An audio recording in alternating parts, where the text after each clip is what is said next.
brought to you in association with Kagi. Round 1 of the Candidates Tournament saw some surprising openings, intriguing middle games and unexpected finishes. I've got to go with the game between the top two players in the tournament, Fabiano Caruana playing white against Hikaru Nakamura. Such an interesting start. So here we go, Fabiano with white, playing his usual e4. And we've got a Sicilian from Hikaru Nakamura. No e4, e5s, no Berlins. We know that Hikaru is an excellent technical player, but he's going for an open Sicilian. Fascinating stuff. So Najdorf, you might expect, Scheveningen, Dragon, but no, e5. Now, according to my records, not an opening that Hikaru has ever played before. Now, he's played the Najdorf before. He's played the Kalashnikov before. So he's used to playing with a backward d-pawn. But this move, e5, quite an old move actually, doesn't have a very good reputation. So this was the first shock of the tournament actually. What was he doing? Well, the reason that e5 has really been discredited is because of this move, bishop b5 check. You see, that's why a6 is played in the Najdorf. One of the reasons that a6 is played, to cover the b5 square. And the problem is black doesn't want to exchange off those light squared bishops because that leaves these squares weakened.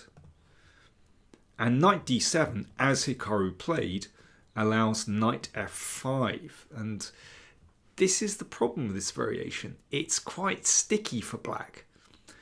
But Hikaru had clearly prepared this extremely well. And he flashed out his moves while Fabiano was taking his time. And yeah, the databases show that Caruana has only had this once before. I can't believe that. He must have played it before a few more times with white. But still, it shows how rare this variation is. And previously, well, in fact, in an online game last year, Caruana took here and played the knight back. You can see that white has very good control here. But actually, he ended up losing this game. Black fought back very well. Of course, you know, it looks like white is slightly better here, but you can see that actually after this move, bishop e6, this is actually very typical of the Najdorf and also of the Kalashnikov variation, where black plays with a backward d-pawn with this pawn structure. In fact, because of the pressure on d5, black is absolutely fine here. So after this, yeah, there you go, Liberation Station. And I know it's just an online game, but Fabiano ended up losing this position. I mean, this is perfect strategy for black. So it's not as simple as it looks. And in fact, after 9 minutes thought, Fabiano was obviously just kind of orientating himself here. He played the best move, bishop a4. So black has to do something about this pawn, but first of all b5, driving the bishop back, and then knight c5. If you don't know what you're doing with black in this position, this can be really unpleasant, but Hikaru playing his moves instantly, he'd obviously rehearsed this extremely well. But it's not simple for black. You know, this pin is unpleasant. It means that white is going to get control of the d5 square. And this knight is very strong on f5, so it has to be eliminated. But that's problematic, because once the light squared bishop goes, then white has greater control over d5. Bishop e7, still played instantly by Nakamura. And Caruana exchanged, and he castled. So on each turn, Caruana was really taking his time, just working his way into the position, just making sure that he was familiar with what's going on. I'm sure he's looked at this.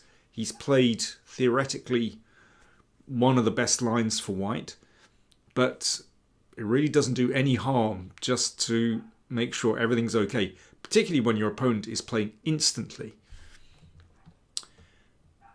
Now, this position has been reached before, and if black plays, let's say, castle's kingside, then white plays knight d5, and this is just a typical positional advantage in the Sicilian, where, yeah, this knight is absolutely beautiful on d5. White can play forever. You're going to play c3. This is a lot of fun, and later on you can try and break with a4, for example. So that's why Hikaru's next move, played fairly quickly, is really important. e4. So he's playing this with his king still in the middle, so it's a little bit risky, but it means that this bishop comes into the game. That's incredibly important. I mean, there's a tactical problem with this, that white can simply take this pawn, and then white recovers the piece. I mean, that's clear. So it's just a little tactic. Rook takes, but now this bishop flies down the diagonal. Rook b1 forced, and the bishop comes back to f6. Right, well, after that transaction, let's just take stock. Material is still even. This bishop on b3 is a superb piece, pointing down f7. This is a constant problem for black. This is why black has to be extremely careful in this position, because at some point white might be able to line up the major pieces in combination with that bishop attacking f7. If black gets tied down to defending that, then it could be really nasty. Then again, this bishop is pretty good. It doesn't have a target yet, but it has a lot of freedom on the diagonal. White's pawns are a little bit ragged, so that makes life a bit more difficult for white. But I think we can see that white has good control over the centre. I think an assessment of slightly better for white is kind of accurate here. But Hikaru, well, I mean, obviously this is part of his preparation. He obviously thought, yes, I'm slightly worse, but it's quite a stable position for black. So he obviously was confident of holding. But it's not easy. Let's see. Now, he started to consume more time around here. So rook c8, queen b7, and Fabi goes in. He realizes he has to take the initiative. If this rook comes up here, and then maybe rook e5 or attacks that pawn, then black has counterplay. Queen b7, so it starts hassling these pawns. Good move.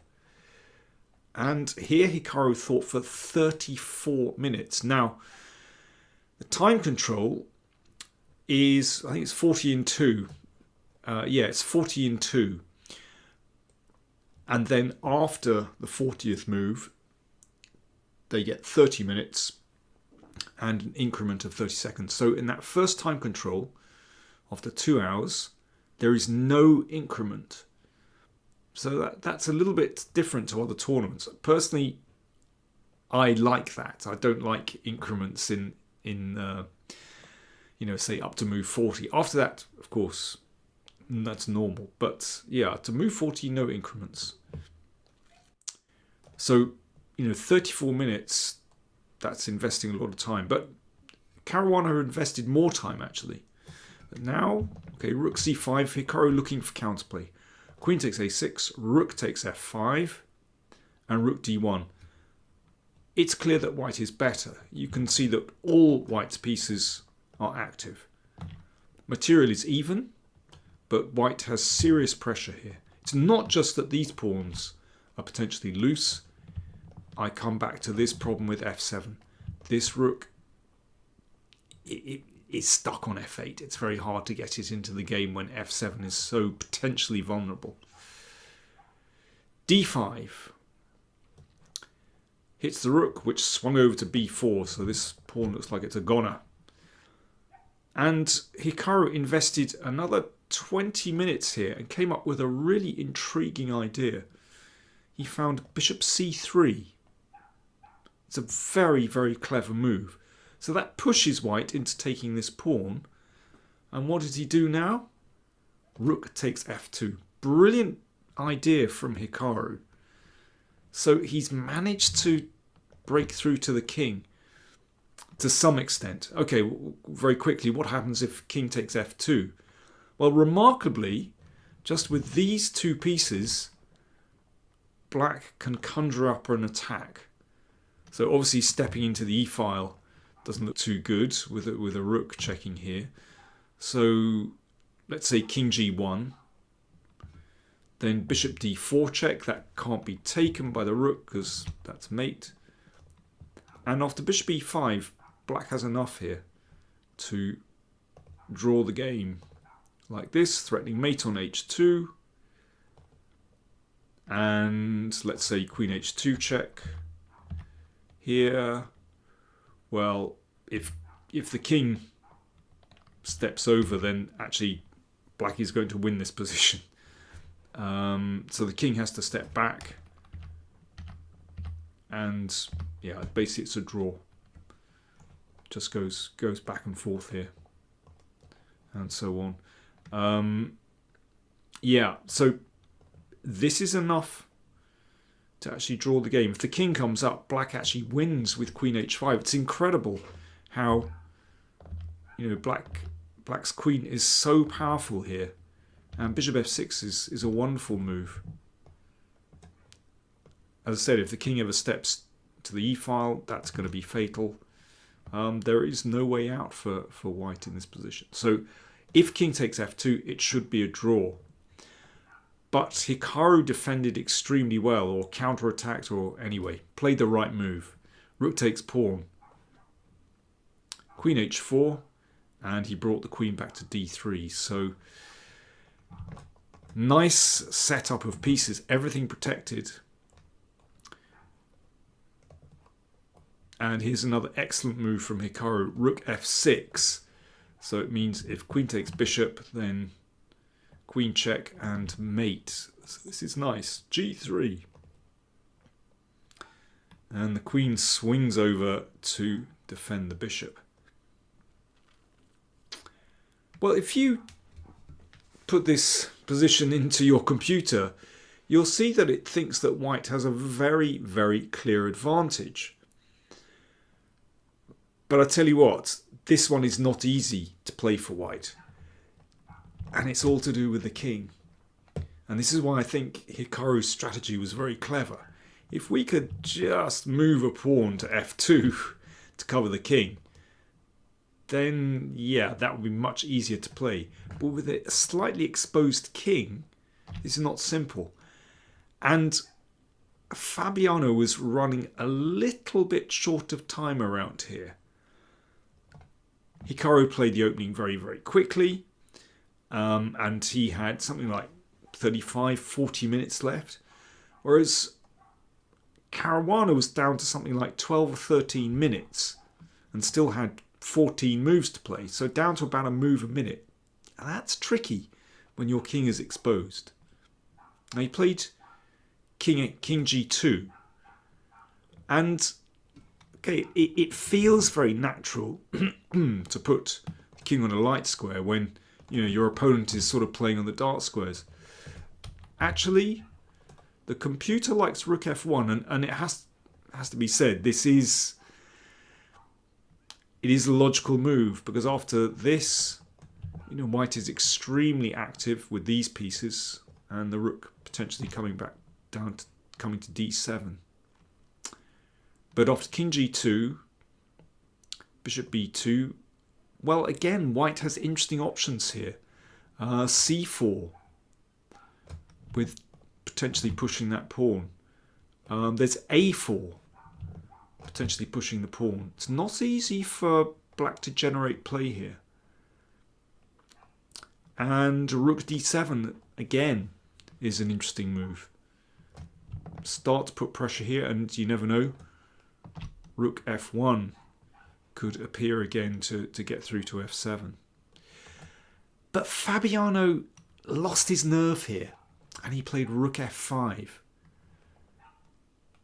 And this allowed Nakamura to play this. And the queen and rook are the wrong way round here.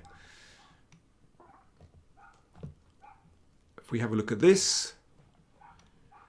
So f7 is well protected. The king is going to step up to g7. So you can see the difference between the two positions. Black's king is rock solid.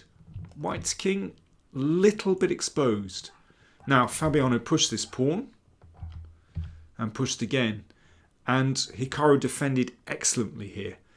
You know, if this pawn steps to a6, then okay, this could be a bit shaky.